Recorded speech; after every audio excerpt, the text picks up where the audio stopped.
What is up, guys, and welcome back to another video. Today, while I was playing the new map Empire, I found that this waterfall is deadly, and I made a trap with it. This trap is great for escaping your enemies while you have the flag, so let's get into the video. So first, what you're going to want to do is you're going to want to get enough coins to buy the block upgrade, which is exactly 200 coins. Once you've done that, you want to head to the right side of your base, and you want to find this waterfall right here.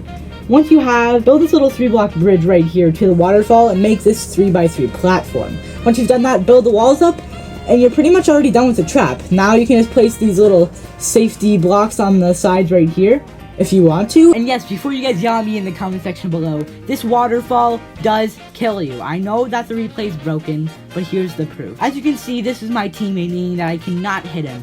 And it's impossible for me to possibly hit him. And he walks into the waterfall and takes that hit of damage.